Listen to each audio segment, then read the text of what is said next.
Welcome on in. It's time for Friday Night Lights. I'm Ashley Kaiser. Mike Fenner has the night off. After a break in the schedule due to the MLB All-Star Week, the Erie Seawolves return to the field for a road series with the Binghamton Rumble Ponies. Starting here in the bottom of the first, it's 1-0 Erie. Ryan Clifford cranks the ball to right field off Wilkel Hernandez, and it's out of the ballpark to tie this one up 1-1. Later on, top of the fifth, Erie has a few ducks on the pond as Allen chips this one. The Ponies try for it out at second, but Ben Malgiri is safe. Alfonso scores in the process. Erie's back on top. Then Hao-Yu Lee pops up to right on the sac fly. Ben Malgiri tags up and scores, making it 3-1 Erie. Next batter is Gage Workman, and he'd waste no time. Smashes this ball out here as it looks like it's going to be out of right field, but it bounces off the wall and right back in. Carlos Mendoza scores. Workman triples. It's 4-1. Seawolves keep tacking them on. The Rumble Ponies get one back, though. Young hits this bouncy grounder to the green as Allen fields it but can't get it back in before Drake Osborne crosses the plate. It's 4-2. Erie still in the lead. In the same inning, it's 4-3 Erie. Now Rumble Ponies with the bases loaded, and the change-up pitcher doesn't do Erie any good. Reyes walks in the game-tying run as Erie's early lead diminishes. Binghamton holds Erie in the top of the ninth inning, and their next at bat is Matt Ruddick walking it off for the Rumble Ponies. And the Erie Seawolves fall to the Binghamton Rumble Ponies 6-4. It's the Rumble Ponies' 10th win in a row. Now for the Phillies at the Pirates, the bottom of the first, Phillies up 3-0. O'Neal Cruz lines one to deep center. He doubles on the hit. One run scores. The Pirates trail 3-1. In the third inning, game's now tied at 3. Weston Wilson crushing the Perez offering.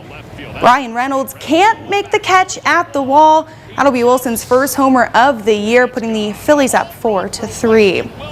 In the fourth inning, it's tied at 4. Trey Turner turns for it here, swinging up for the fence, and it's a 2-run homer. Phillies taking a lead here 6-4. In the bottom of the ninth, though, the Pirates down 7-6 with 2 on. Time to make a move here. Cruz makes contact. Taylor dives into home. Cruz reaches on the fielder's choice. Game's tied at 7. Next batter, Nick Gonzalez, grounds it through the hole for the walk-off single. Pirates come back to win this game 8-7. Now for those Padres at the Guardians here in the fifth inning. Guardians with 1 on. Daniel Schneemann hits the liner off of Waldron. He doubles as 1 run scores, and the Guardians take a 1-0 lead. In that 8th inning, we've got the same score. Guardians with bases loaded. Jose Ramirez here hitting a grounder through the hole as Bo Naylor scores easily.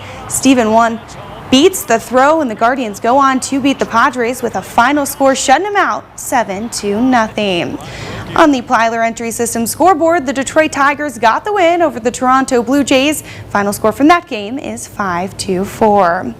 The Mercyhurst University baseball program may be experiencing some major changes this season, but they'll have a familiar face to lead them through a period of transition. Cameron Knupp has more on Mercyhurst's newly named head coach. Jimmy Latona is no stranger to the Mercyhurst baseball program. Before being named the interim head coach last season, Latona played and coached for the program under the current athletic director, Joe Spano. It's a relationship that Latona says he cherishes. I mean, I've learned just about everything I possibly could in my coaching career from Joe and Charlie Spano, who are both here for me as a player and as my time as an assistant leading up to this year. So, I mean, the relationships and the things I've learned from them are, I mean, I couldn't change it, or I wouldn't want to change it or anything like that. It's really an awesome thing. With a year under his belt, which saw the Lakers finish a game over 500 and qualify for the PSAC tournament, Latona is looking forward to the challenge of learning from his first season and building off of it as he shakes off the interim title. The biggest thing that I learned is you can't take anything for granted. You know, I mean, we just got to get in here once school starts back up and get right back to work. It's not going to be easy with the transition. It wasn't easy this year, and it's never going to be easy. Latona will become Mercyhurst's first head coach as a Division I baseball program as it moves up to compete in the Northeast Conference in the upcoming season. He says adjustments will be necessary, but that the Lakers have always held themselves to a Division I standard. And there's definitely going to be some changes, you know, different schedules, different travel, different teams, all that kind of stuff. But for us as a program, we always felt like we recruited Division I talented kids, you know.